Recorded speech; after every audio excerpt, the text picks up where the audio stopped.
Good evening, ladies and gentlemen. Welcome to another episode of the Rogue Wave podcast. We are the frequency for all things pop culture and the disruptors behind it, talking comics, movies, TV, and pop culture every Wednesday night, 8 p.m. Eastern. Tonight, happy April Fool's Day. All your summer movies are gone. Huh? That's not a joke? Ugh. Plus, the bracket half advanceth our March movie madness DC films. We welcome Fabian Nicieza of Batman and Deadpool fame to advance the next set of movies from the Elite Eight to the Final Four and how the publishers are dealing with the Diamond closure. I am your host, Michael Dolce, as always brought to you alongside my co-host extraordinaire, Mr. Hassan Godwin, Lord of the Livestream. How are you doing, sir? Everything's great. Quarantine life. It's day 78, right? It feels like that, right? Yeah. Feels like week 10. I've been telling people, because I work from home, my daily life hasn't actually changed. However, the weekends used to be like my break. It just feels like it's just on and on and on. It's the same thing day in and day out. Now there is no there's no break in it. Yeah. There's no break in the break. This is like what happens when you are like Ant-Man 2, he was in prison at home. That's what it feels like. Ant-Man 2. Oh boy! Don't go on a tirade. Better Don't than go on a Ant-Man tirade 1. about All right. No. Not better than Ant-Man 1. Ant-Man 1 No, better. I like them both. I don't want to get into this discussion with you about Ant-Man because you. I remember you have points of view that I do not agree with. You know what? I'm just in a heavy versus mode, and when we come back after next segment, everything is binary. Everything is binary on the internet machine. We are literally doing a March Madness bracket with DC films. But we start with our opening credits. Some corporate cost cutting. This is interesting. So we'll get into the delays in a second, but I wanted to kind of mention Disney execs and Cinemark execs and all these execs now are actually taking half their salary as a result of this coronavirus chaos. So kind of interesting how this is working versus like in the 2009 economic collapse when all the executives were like, no one has jobs, bonuses for us. Kind of an interesting little turn of events with that. But I know the news that everyone wants to talk about are the delays. Wonder Woman 1984 pushed back to late summer amid coronavirus panic. This actually broke the day after our show last week. Warner Brothers is pushing it back to August 14, which is in contrast to Sony, who basically has rearranged its entire upcoming slate, including Morbius and the new Ghostbusters movie, where they're going to be out in March and April of next year. It's fascinating to me to see what's happening in terms of how people are delaying it. So, do you think 1984 is going to be able to hit in August like they think? I mean, what's your best guess on that? No.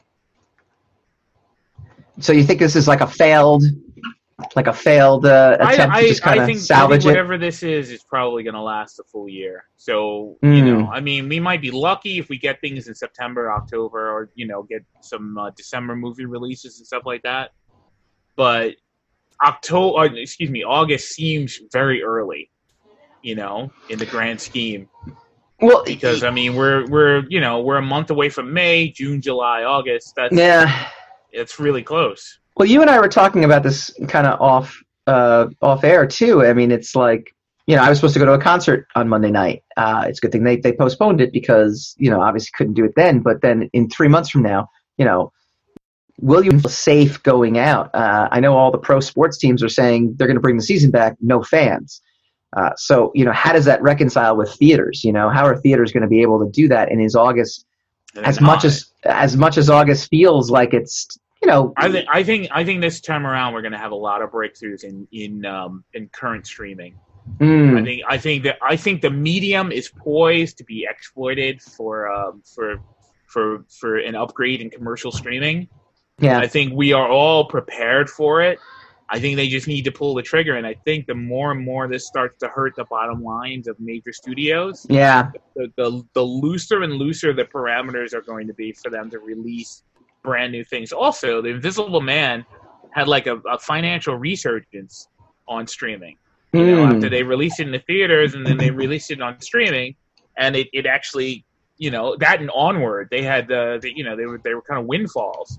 Yeah. So I mean, look, you might not eke out $1 billion model, but you know, it is a substantial way for a company to be continuing to make money, to continue their revenue stream in the midst of this, you know, what is obviously going to be a severe financial crisis that we're walking into. Yeah, and it's interesting too because we'll talk about this when we spin the racks in segment 3 with the comic book stores, but the digital medium itself. I mean, you have Steven Spielberg on one end last year who's arguing that if it's, you know, if a movie goes straight to streaming, that it shouldn't be considered for an Oscar. Well, now you have movies that all they can do is go straight to streaming. Rumors that I was hearing is Black Widow might not be released in theaters at all. It might just be a streaming release, just because, you know, Marvel needs it more than DC. DC can push Wonder Woman to August, and then if that fails, push it to October, assuming it, you know, obviously their own scheduling works out, without really hampering their bigger picture, because there is no bigger picture with DC. It's basically a handful of smaller movies that kind of exist within itself, and the Batman is, I guess, the next one up. So that's been postponed already. The production's been postponed. So it's not as if, you know, DC, the entire like DC movie plan hinges on these things coming out, you know, any specific time. Marvel absolutely does. We talked about this episode 1 though, when of our show, which is I guess 2 weeks ago, where, you know, if Black Widow doesn't debut at a certain time, how does that impact the future of the Marvel Universe? And we assume that it just didn't, but now if we're hearing rumors that it's, you know, that it's going to be released VOD, then obviously there is a story element to it that is going to be, you know, that needs to be included. There's a possibility of that, or there's a possibility that they just want to continue making money. They, you know, any company that's going to have a viable have viable income, have viable revenue, are going to be able to pay their shareholders throughout this crisis, where everything is frozen and stagnant. It's going to be leaps and bounds ahead of most of the other companies in the industry. Right. So I mean, look, if they got to take a hit on perhaps making $1 billion versus making $0, right, or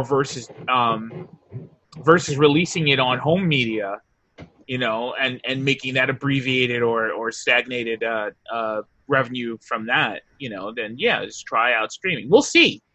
I mean, there's a lot of resistance towards it, you know, because it will close down other industries. If it takes off, if in the next 3 or 4 months we start doing commercial streaming to the point where brand new movies are being released on streaming and it proves to be highly successful, it will destroy the cinema industry. It will destroy it. It's amazing. I mean, there will still be cinemas around as nostalgia pieces, and for other reasons, they will repurpose themselves, but they won't be the kings of industry like they are now. Okay. And you know what? Maybe that's.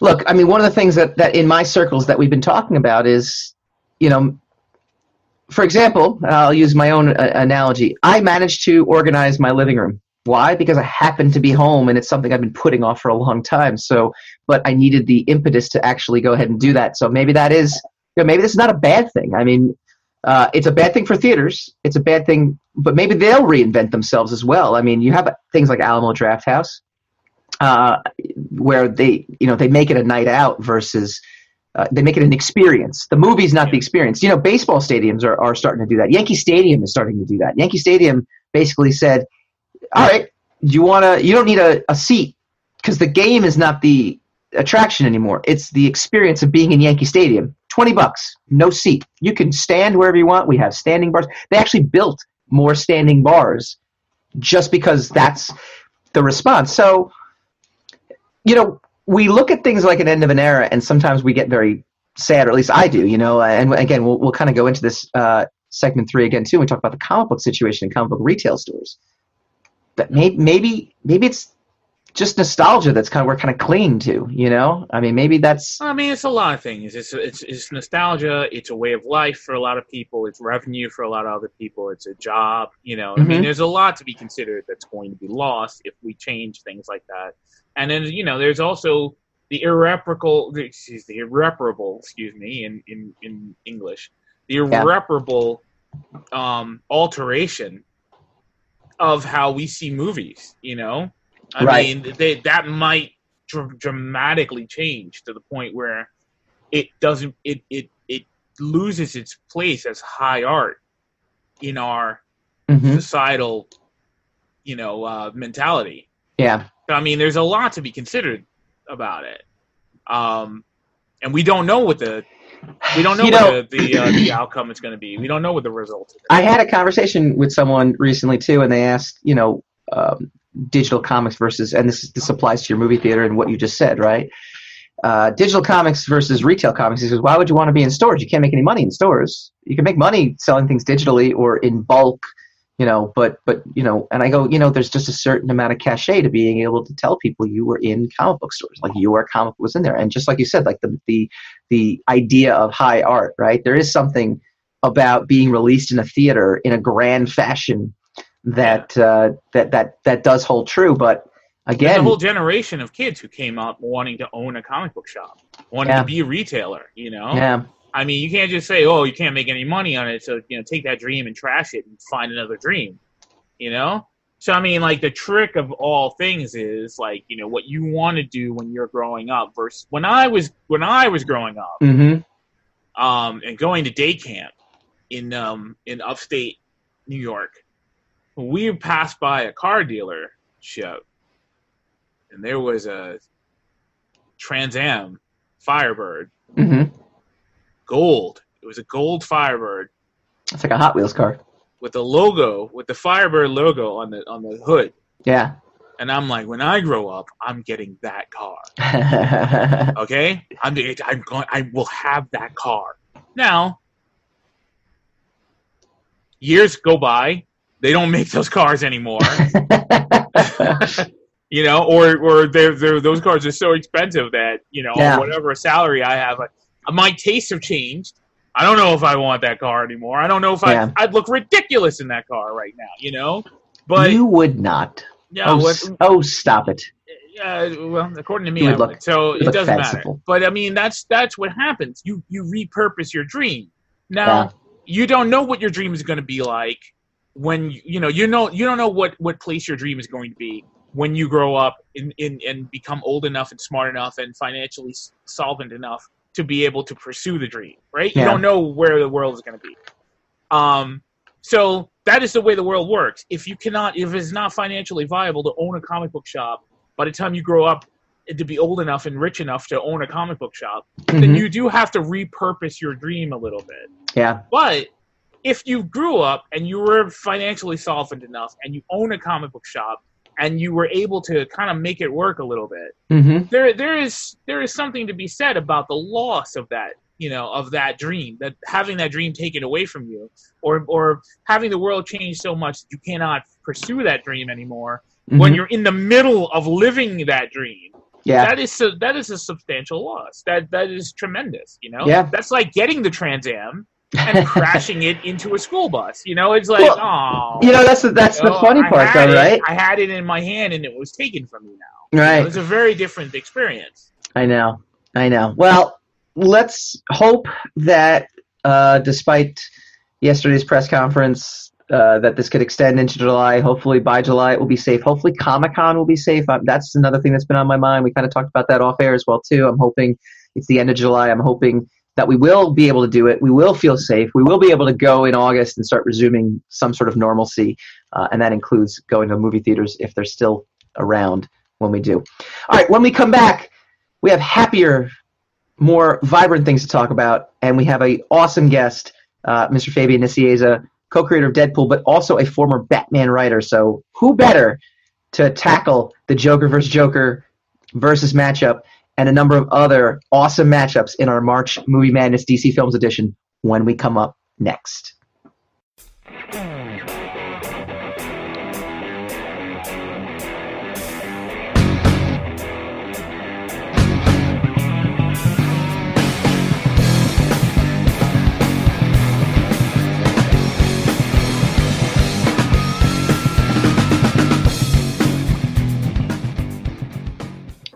welcome back to the Rogue Wave podcast. Making his first official appearance on the Rogue Wave podcast is friend of the show, he's the co-creator of Deadpool, but we brought him in because he's a former Batman writer, Mr. Fabian Nicieza. How you doing, sir? I'm doing great, guys. How's everybody?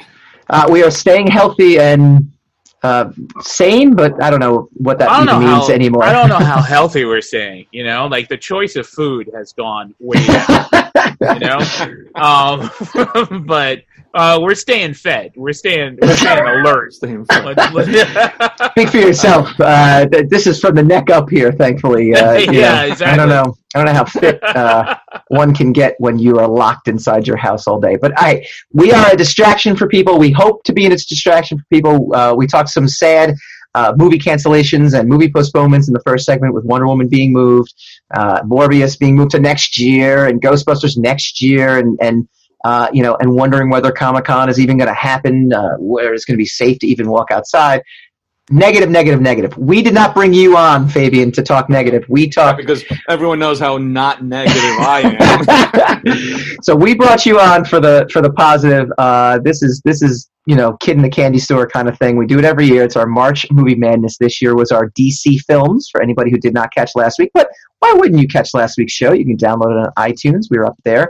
You can go into Spreaker and Stitcher and all these fun places and get our archives. Oh, see, Hassan has this like fear of paying bills, and I don't care about doesn't bills. And does not I just don't. He hates promotion. He's always exactly. Yes, yeah, I'm above it all. He's all about just the glasses alone should be enough. I don't know why. I don't know why it's a problem. But okay, go ahead.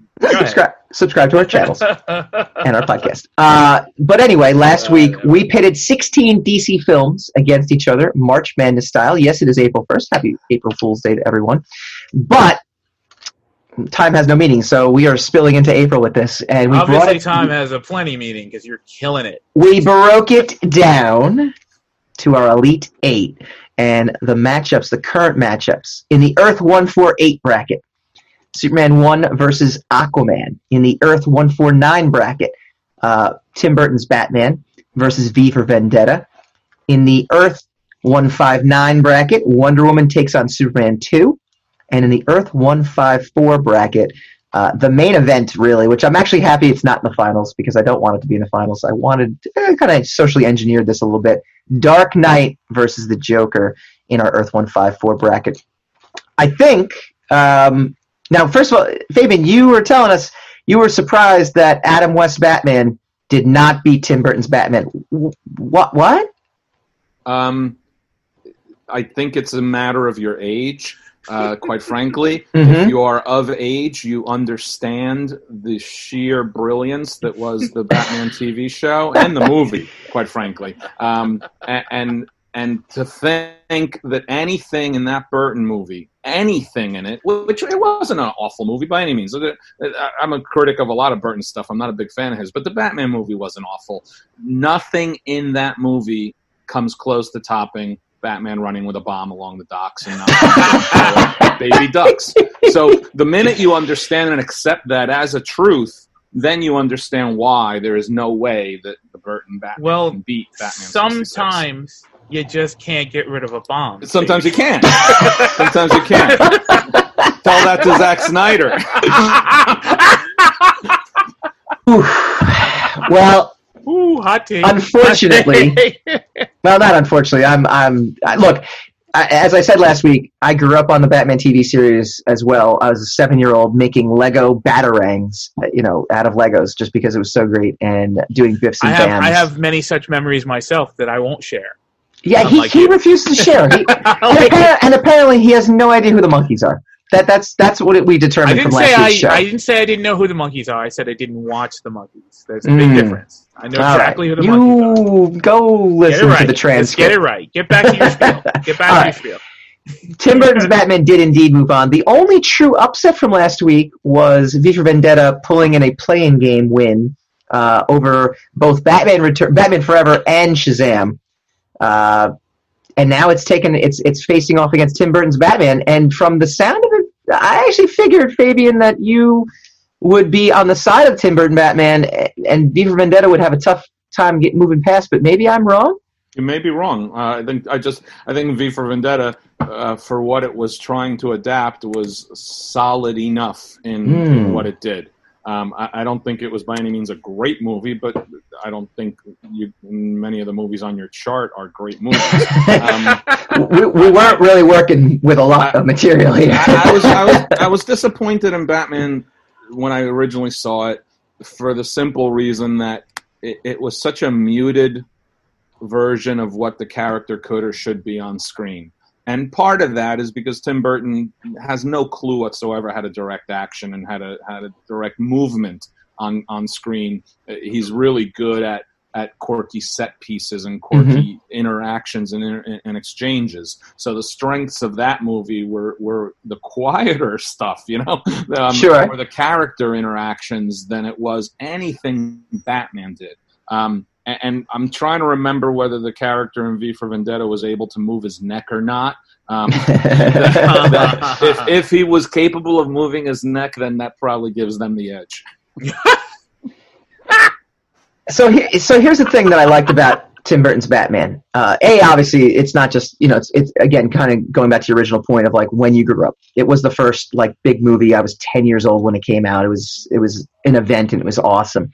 What I loved about it, though, and I continue to love about it, is it took some of the campier elements from the Batman TV show and kind of did it in a way that wasn't campy. Like his Joker, there's an homage to Cesar Romero. There's an homage there. There's an element to what Jack Nicholson's Joker does, to where it kind of incorporates the silliness, but it kind of ups the level of it. So I never really had a problem with it. I get what you're saying with the action, but I would think 1989, you have to forgive in a way because modern action is a lot of CGI now too, and things that we're able to do now.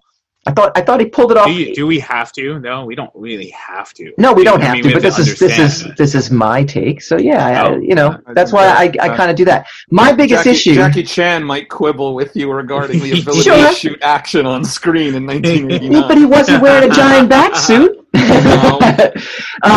My issue with V for Vendetta, and I mentioned it last week, is it is a faithful adaptation, except they changed the most pivotal part and they turned it into a love story versus a father-daughter story, which is that's valid. Yeah. I haven't seen the movie since about a year after it came out. I think I watched it on cable one time after it came out, and that's it. So I haven't seen it in a long, long time. It's one of my favorite graphic novels, and the Wachowski sisters did such an amazing job up until the very point where they kind of gave in. I feel like, if I read this correctly, the studios are like, well, we're going to release it around Valentine's Day. We want it to be a couples movie, so can you tweak that part? And that was a concession. I don't know if any of that is accurate, but I do know that they did make a concession and make it a romance just for the sake of trying to bring in a female audience. And I'm sitting there going, you ruined the whole.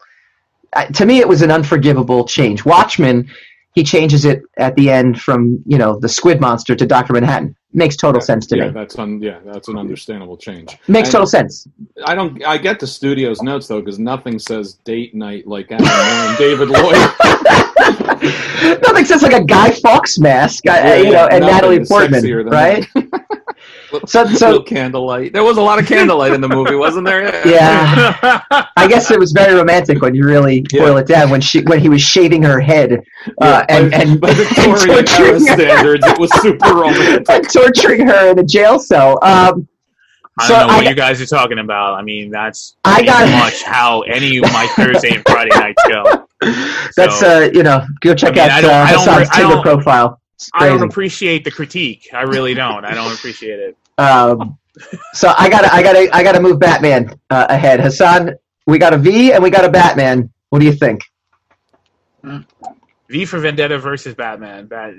Tim Burton's Batman. Yeah. Didn't we do this? Didn't I have a take on it? No, I had a take on it. No, we did Batman Forever versus V for Vendetta. Yes, okay. Which you hated, and I just gleefully enjoyed Batman Forever. Well, yeah, of course you did. I want to. Am I allowed to call upset and get Batman 66 back into this? I forgot the most important thing. Each of us do have one upset that we can trigger at any point. However, for the existing matchups. All right. That would just throw everything rules out. Rules are rules, I guess. Well, then you'd be doing Batman 1966 versus V for Vendetta. You'd push 66 I ahead. severely like V for Vendetta over Batman, over Tim Burton's Batman, personally. However, Batman has a more commanding place in my heart than V for Vendetta, so I would advance Batman over V for Vendetta. I get it. I agree. I understand. All right. Batman. It's just my anti-Burton vote, no matter what. Batman advances to the final four. All right, we're going to go across the bracket, and we're going to hit up. This was a comical matchup because you laughed at it when I posted on Facebook. But I'm gonna fight for the underdog. Wondered, was it all gonna be this easy? I'm gonna fight for the underdog a little bit on this one, but probably will be this easy. I think that's incredibly noble of you, Mike. It's Superman 1 versus Aquaman. Now, first of all, Aquaman had a tough challenge to begin with because it went up against Red. Red is one of my favorite. It's one of the most enjoyable movies. Just popcorn action movies. Bruce Willis, Morgan Freeman, based off the Wildstorm comic. But Hassan actually changed my mind midstream, and Aquaman was an underdog, even though it was a 2 seed, and it triumphed. This one's a little tougher. Hassan, I know you're impartial to Superman 1, but you fought for Aquaman, so. What's your take on this matchup? Superman 1 versus Aquaman. Yes. What's your take on this particular matchup? Unfortunately, Superman 1 versus Aquaman is pretty much the same situation as Batman versus V for Vendetta. Whereas, no. Actually, that's wrong. Superman 1 is a better movie than Aquaman. I like Aquaman. I appreciate the struggle that Aquaman went through. I like Jason Momoa tremendously, and I'm happy for him. And so since he's the premier of a $1 billion franchise now, he doesn't need my vote. The Richard Donner Superman is a genuinely superior film to Aquaman, in my opinion. Mm-hmm. It is the father of all cinematic comic book movies, as far as I'm concerned. It's dated in the visuals, but personally, it is unsurpassed as a genuine cinematic experience. That is not a cliche. It is not a pandering kind of situation. It is genuine. It is a genuine cinematic experience. To repeat myself, and I agree with Hassan 100%. And I'll add the caveat that you can't. I don't think it's appropriate to judge the visual standards of what is being done today to what was done 30 years ago. Hang on. No. Wait, just to clarify, I'm not even talking about the special effects. I'm just talking about the fashion. That's not fair. That's the fashion your parents were wearing, and he ran into a pimp with feathers in his cap. Which will return in 10 years. Look, in 10 years, there will be pimped with feathers in their cap. I mean, it's invariable. Look, women are wearing mom jeans. People, this is Kelly Kapowski, 1991, and it's 2020, and they're back. So fashion, no, I disregard fashion. Hassan, I watched The Deuce on HBO. Everybody was wearing boas in their hats. Yeah, you're not wrong. In fact, the world would be a better place if there were more feathers. I actually used to walk around Port Authority in Times Square when I was a kid because my parents would go into Manhattan every weekend, and we'd all go in as a family. So I was like 10 years old, 11 years old. That whole area was exactly what they're showing. Everybody's like, woo! This is what I want to actually. People in blue suits. This is what I want to fight for. No, it's totally fine. This is what I want to fight for Aquaman in this regard. It doesn't necessarily mean I'm going to say it should advance over Superman, but you make the argument. Of course, the special effects are light years different for what we can do now versus what we can do back then. However, the argument. That wasn't my argument, but yeah, okay. Well, it was Fabian had kind of brought that up. No, he said that doesn't count. Well, he says, but I say it actually does because I think what Aquaman did was actually a little more, I don't want to say more difficult, but challenging in its own right to create something that we haven't seen in the midst of all these movies where we've seen, the most amazing, stunning visuals. They managed to create a brand new world, I feel like, using the visual effects, and I think that's actually like something in its favor. Superman was just as groundbreaking in its time. Yeah, it was. So, Mike, I hate to do this, but I think I get your argument, and I do respect what they did. I thought the production values, as far as the building of the visual story world, was the strongest aspect of Aquaman. But having said that, I'll put your argument to an end, I think, pretty easily. The entire marketing campaign for Superman was "You will believe a man can fly." Yeah. The entire marketing campaign for Aquaman was not "You will believe a man can swim." Maybe it should have been. Yeah. Maybe it should have been. You believed a man could fly when in 1976, or when we watched that movie for the first time, because that was the most important part of why people were going to see that. Yeah. So within the context of its time, anything they did in Superman was quite frankly twice as revolutionary. Yeah, I know. As what they did in Aquaman, and that's giving credit to Aquaman, because I do think that the visualization of what they were showing us was absolutely the best aspect of the movie. Yeah, for me. I tried. I still vote for Superman too. So Superman as well. So it wasn't. It wasn't.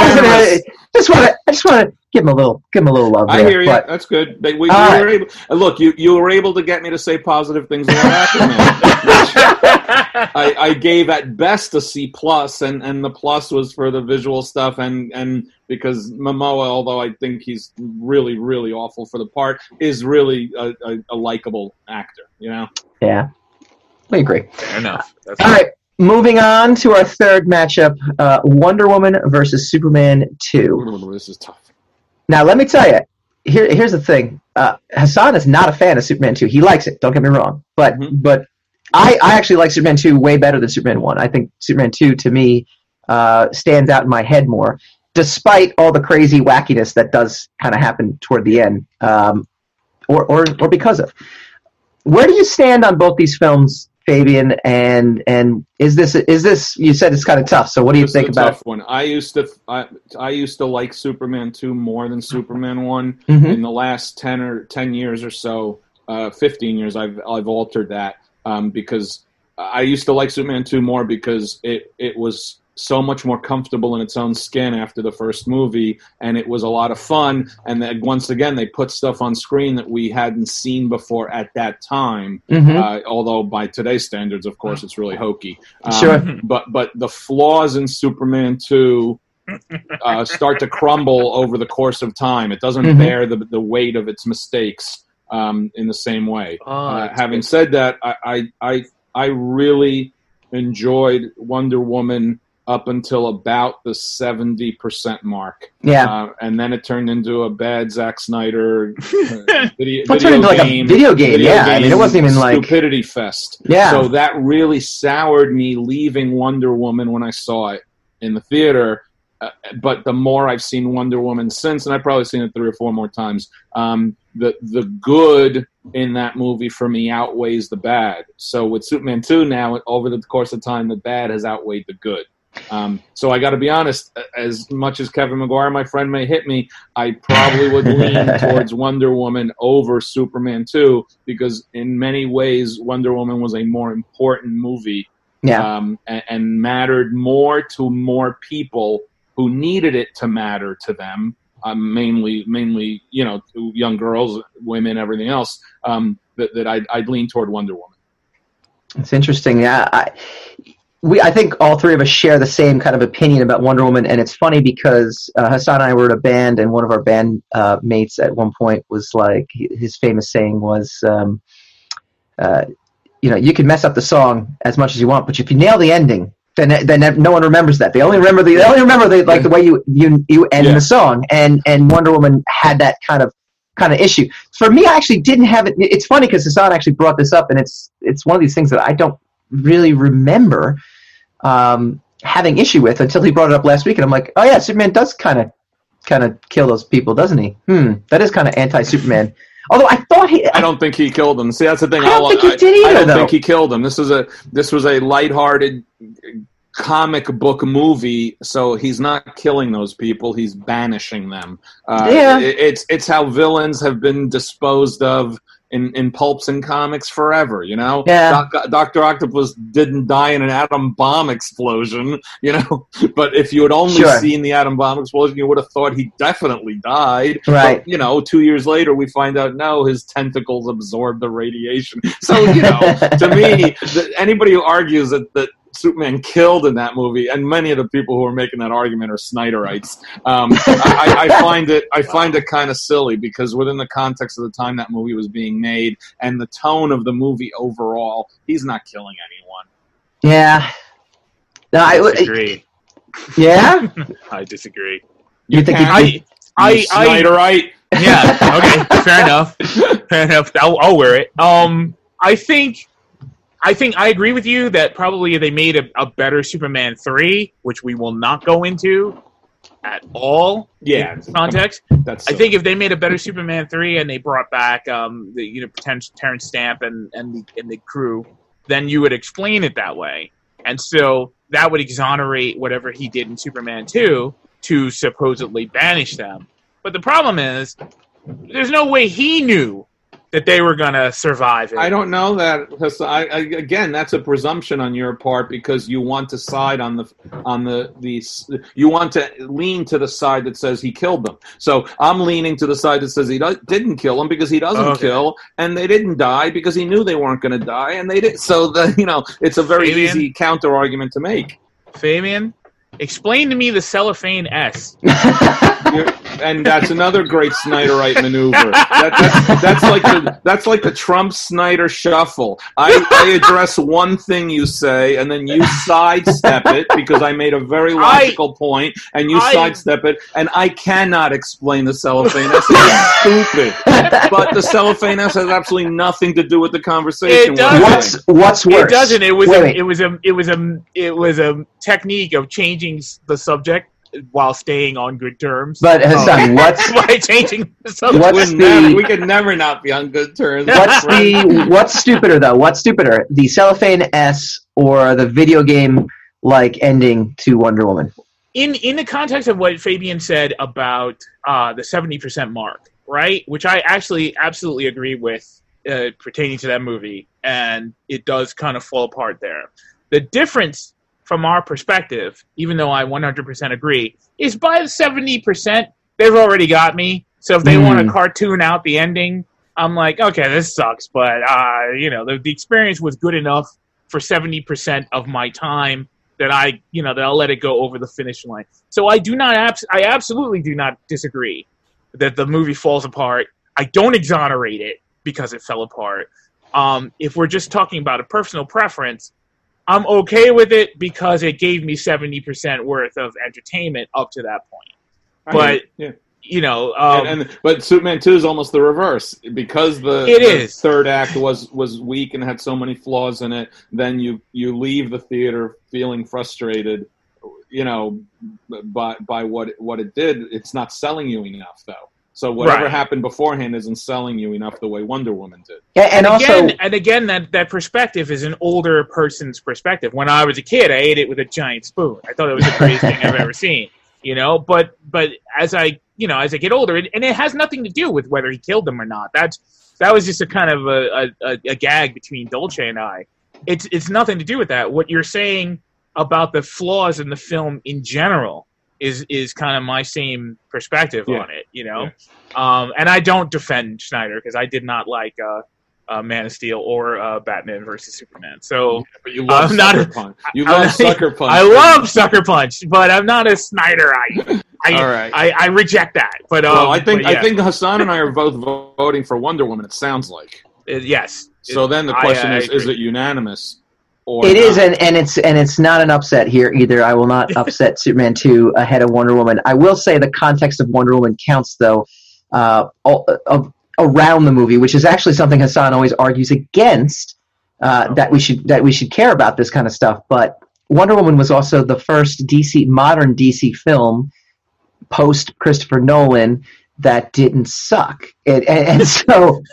It wasn't great by any standards, but it was like, wow, that was so much better than the last 3 movies we saw from DC. So, hey, that 70% is like 140% just based off of that. And I also weigh social the social aspects of a movie and its release, and try to look at that in perspective as well. And I think that there's a tremendous that has no bearing on importance this. to Wonder Woman's success. I'm sorry, but seeing like 8-year-old girls dressing up as Wonder Woman to go to the movie, I think is phenomenally important and says a lot about a movie's impact. Which in many ways says a lot about a movie. So I have to give some of that to Wonder Woman. I mean, it's not going to make a difference if it's going up against Superman 1, but that's okay. I'm just saying that I do factor that in. We're going to try to pull in a new mystery guest for next week, so that'll be their battle to wage. Their battle to wage. But yes, all right. Wonder Woman goes in. So far we are chalk, all chalk here. We got all the 1 seeds moving forward. Wait, you've given up for Batman, right, Hassan? Yes, Yes. Hassan. It was 2-1. Batman winning. I had to remember that for a second. This is the world we live in right now, where time has no meaning, and I can't remember what just happened 15 minutes ago. We move on to our final. It'll be the same 15 minutes tomorrow, Mike. I know. We move on to our final matchup. This is the most intriguing one of the, at least in my opinion, of the entire second round. The Dark Knight, Heath Ledger's Joker, taking on Joaquin Phoenix's Joker, both Oscar winners. If it counts for anything, Joaquin Phoenix won the Best Actor versus Heath Ledger only winning Best Supporting Actor. Fabian, what is your take on... Actually, no, Hassan, let's start with you. Because I know you have very, very strong feelings toward The Dark Knight, and it's important for Fabian to understand where you're coming from here. Dark Knight versus Joker. That's the contest, right? Yeah. Mm-hmm. Okay. I do not like The Dark Knight because I do not, even though I think it is a superior movie, I think it's a really brilliant film. I think it's a terrible Batman film in my own personal opinion because I think what's his name's Batman is atrocious. In my personal opinion. However, I have never drugs. The drugs. Swear to me. I've never been shy about the fact that I think that Heath Ledger's Joker is absolutely brilliant, and in my opinion, it absolutely legitimizes that film from my perspective. Now, I think that Joaquin Phoenix portrayal is brilliant. I just think the movie in and of itself is a scam, and so. My opinion is I would advance The Dark Knight, in spite of my legendary vitriol for that film. I would advance The Dark Knight over Joker personally. Oh, wow, that's a stunner. Okay, Fabian. Dark Knight over Joker, in the same way that I would rather eat Taco Bell than a pile of dog shit.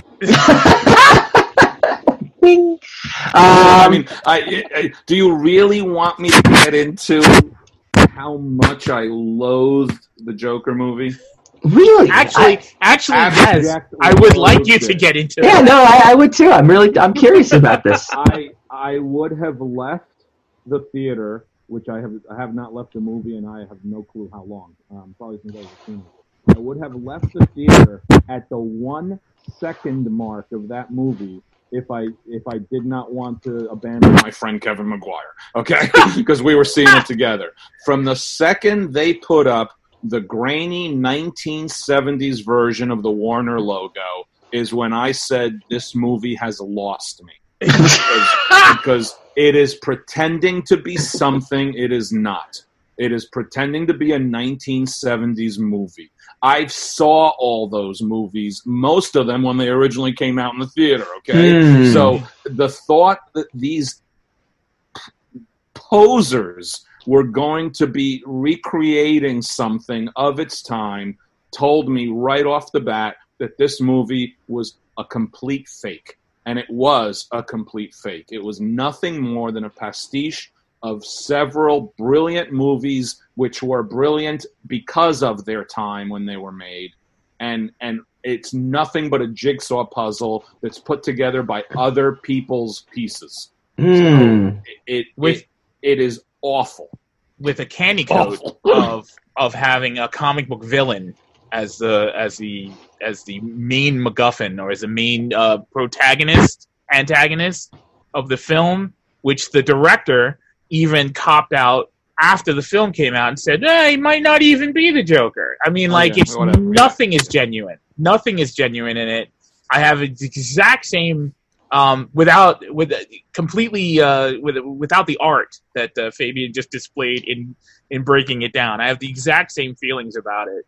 And I'll also say I was even frustrated that he won Best Actor for the movie. Really? I think Heath Ledger's performance was far superior to Joaquin Phoenix's. I mean, far superior, because he crafted something wholly unique around a previously established character that in many ways didn't violate or mitigate what other performers had done before. Okay? So he found a path that was wholly his own, but still respected intonations and inflections and tones that other actors had brought to the role, okay? Joaquin Phoenix repeated the same tics, movements, verbal spasms repeatedly throughout the movie. And if you watch the movie again, which I'm never going to do, but I would be happy if you guys did, you will see that it is nothing more than a recycling of what he's already established in the part in the first act, and with possibly just a bit of an escalation as the character's madness gets a little more insane. But there was nothing to it that was, to me, original and unique, only because any originality he brought to it at the very beginning and then just kept repeating it. The Heath Ledger's Joker always had a moment of surprise, always had a moment where he caught you off guard, whether it was a pause before saying something or a reaction to something someone else says. There was always something unique happening throughout the course of that whole movie. If I got to see frickin' Joaquin Phoenix dance one more time, I swear to God, I'm going to blow my brains out. With that being said, I think I'm going to vote for Dark Knight. Now you guys have me at a mental crossroads here. I got to be honest with you, because this was going to be my upset special. Pull the upset, and only because it'll lose so easily. Well, see, now this is why I'm as the circus was the ringmaster here. I'm really curious to know. See, Hassan threw the monkey wrench in this whole thing, because actually I don't disagree with anything you guys said, but I know Hassan has vitriol for The Dark Knight. So I actually thought he might side on the side of the Joker. And that's why I thought this might play out a little bit different. It did not. So now I really want to know what's going to happen next week if The Dark Knight goes up against Tim Burton's Batman. And do I save the upset card for that? Or do I use it here? That's an interesting one. Because all I can tell you guys, I won't be here next week, sadly. All I can tell you is Superman 1 is just sitting there, like, rubbing its hands together, happy as could be, no matter what choices you guys make. And the other thing I can say is I'm really, really glad that Captain America Winter Soldier wasn't a DC movie. Otherwise, Superman 1 might be in trouble. We know that's your favorite. All right, I will hold on to my upset card. Oh boy! Till the Final Four, and we will advance Dark Knight into the Final Four, and hashtag winning. That is our Joker Elite losing. Eight. Joker Final losing means Four. me winning. Yes, exactly. And the other thing, guys, as we look at this, just real quick, I want to just comment. What it really did for me through the course of this conversation is make me realize just how superior the average Marvel film has been, the average DC Warner film has been. This was a tough one. This was not an Marvel easy. Movies have just been better made, better structured, better, more entertaining. Everything, Yeah, and their rewatchability has been. And their rewatchability, is much, much stronger in many ways. Sidebar before we go to break, we did our first ever one, I think, or our second March Madness, I forget which one it is. We did 90s comic book films. All right, so we pitted the best '90s, and it was slim pickings. Mm-hmm. 90s comic book films, Crow, Ninja Turtles. You have Batman Returns, Batman Forever. Might have been an easier bracket than finding films in the DC world when all was said and done. I'm surprised. Why isn't Man of Steel? Was Man of Steel didn't not make even the, on your list? Didn't make the Justice League and Man of Steel and Batman versus Superman didn't even make your list. They didn't even the NCAA didn't even pick them for the tournament. Correct. That in and of itself, guys, is a damning indictment of the Warner DC films. We had our selection show. Your most recent and biggest movies with your biggest characters can't even make your tournament bracket. Man of Steel was a bubble team for sure. Yeah, I could see that, and I did not like the movie, but I could see it being a bubble. It was a bubble. And unfortunately, the bubble burst. What you might be able to do is do the same bracket, guys, with the worst movies. And then argue about the worst movies. Hey, I am always looking for suggestions for the March Movie Madness for next year. So maybe that's exactly what we do. Fabian, as always, it's a pleasure. This is your first appearance in the Rogue Wave podcast, which is exciting for us. Thank you, guys. Congratulations too on the new podcast. I think it's great. Thank you so much. Thank you very much. All right. When we come back, I keep saying when we come up. When we come back, the future of comics, did coronavirus just change everything? When we come back.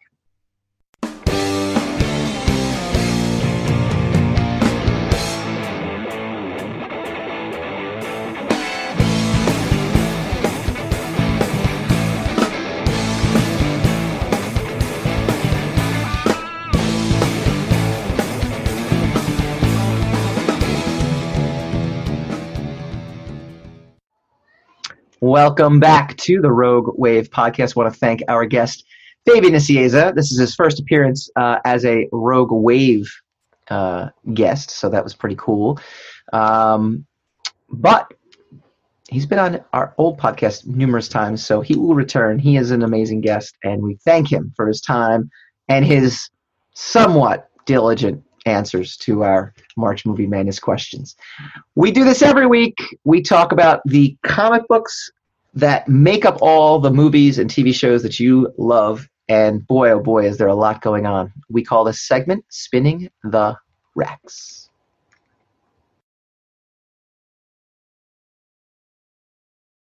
Spin the rack, spin that rack. The publishers respond to a comic book industry that is at its core being challenged. First, I want to thank fans of the show, David Rosenberg and Mike O'Neill, for kind of tuning me into this article. This is a Polygon article. Coronavirus measures are challenging the very core of the comic book industry. Kind of goes into detail about last week's announcement that Diamond was going to actually cease distributing comics for a while. Some retailers were actually happy with that only because what are they going to do if they can't either A, be open, or B, customers aren't going to come in and they're going to be stuck with product. On March 18th, so this article from Polygon actually kind of summarizes pretty good. March 18th, Image Comics became the first publisher to publicly respond to the mandatory shutdowns many stores faced. They assured retailers all products would be returned within 60 days. And canceled all non-essential releases, such as second printings and reprints. Vault Comics, Boom Studios, Archie, Aftershock. Many small publishers were glad to offer retailers 60 to 90-day returns on all new stock, while publisher TKO offered to match 50% of any order sent to retailers. And then finally, March 20th, Marvel stepped up to offer deep discounts. But not returns, leaving many retailers disappointed, according to this article. March 28th, DC finally announced it would offer returnability on all its print books released between March 18th and June 24th. And this was kind of the big news we had talked about, kind of between ourselves throughout the week. The company would look into alternate distribution models as well. I want to talk about that in a second, but just to kind of bring it all full circle, it originally said DC said they would not pause digital releases, but then they did announce they're going to pause digital releases And yesterday, actually, Marvel Comics announced it would not release any new digital titles on Wednesday, April 1st. The company has not offered returnability still. However, Comixology, we don't know what's going on with them because they are a digital comic book company. But first, what's your reaction to the move of alternate distribution that DC is looking into? I mean, is this actually a good thing for comics, right? How can it be a bad thing? I mean, you can't have one company monopolizing the mobilization of the entire industry. Yeah. So that when they start running low or their sales start running low, they can actually cripple the entire industry. That doesn't make any sense. Yeah. It's nonsense. So, again, just like we were talking about the home video phenomenon or whatever, this is, this will be an opportunity to put a lot of hypothetical business models to the test, Right. Can we survive without Diamond? Can we survive without movie theaters, without cinemas? And, what will the change look like? Will it be something we can live with?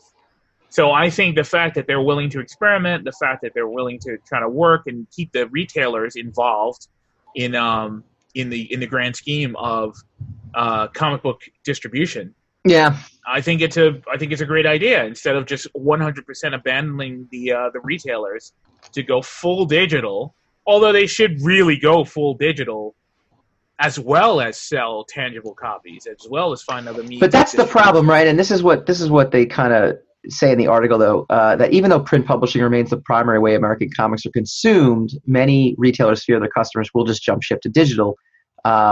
And that's why that's the market. I mean, the market is the market. You can't. I mean, I know you don't want to put someone. Well, that's like organizing the living room, right? I mean, you don't want to put someone out of business deliberately. But I mean, if the technology comes along, it streams along, and ends up putting a prior way of doing business out of business out of commission. Yeah, that's the market. That's the circumstances that the market will bear. Yeah. So you can't. I mean, that's very different than just deciding, well, we're not going to do this anymore because it's not going to work for us, so everybody else is screwed. Yeah. That's a completely different way of operating, because in the way that they're proposing to do it, in the way of finding an alternative to print media and also doing full digital, there are innovators out there. There are retailer innovators out there who will be able to make both work for them. They'll find a way to innovate to make it work for them. And then the ones who don't know how to change, don't know how to innovate, will be the ones that go extinct. That's I just don't know. I don't know how I've thought about this. I've thought about this. I really have. And I think the only way to really still have a comic book store going forward is to actually not be a comic book store, is to really be a, selling coffee and selling tea and selling alcohol and food and comics become part of it. Extrapolating that from all the knowledge that you already have. Sure. You're extrapolating that from what you already know, but we don't know what we don't know yet. Right. We don't know what ideas someone's going to come up with that's going to make a retail establishment, a retail organization viable in a digital world. So, I mean, yes, ultimately you're right, and some people will resort to that. But I'm sure there's an alternative where both can be possible, and someone's going to innovate that, and that'll change the industry again, I mean, the only other option you have is, in a way, what vinyl is to the music industry, right? Because we actually have a template for all this stuff. And comic book retailers have kind of been fighting it, and the publishers have kind of gone along with it as well. I mean, all it takes is Marvel and DC to say, we need to make money, so we're going to release digital. That's all it takes, and then this is over. All right. I mean, this is essentially over. But at the same time, it's tough. It's this nostalgia. It's we're holding on to our dreams, like that kind of thing. We're holding on to our childhood. We're holding on to the things that we loved. But the things that we loved are not necessarily what the new generation loves. And the means of receiving this at its core is definitely being shaken. very, very fascinating to see how this impacts everything. I mean, it's really amazing if you think about it, and not just comic books, but everything. How this has impacted our life, and is it something that we're going to simply be able to rebound from? I don't know. I really don't know. All right, this is our take. We hope you enjoyed our show tonight. Next week, we will finish off our DC March Movie Madness into April, because why the heck not? Time has no meaning these days. We will also discuss some more coronavirus impacted things, and maybe we'll throw in a review or two of some stuff that has recently hit Netflix and VOD. We will see you guys next week.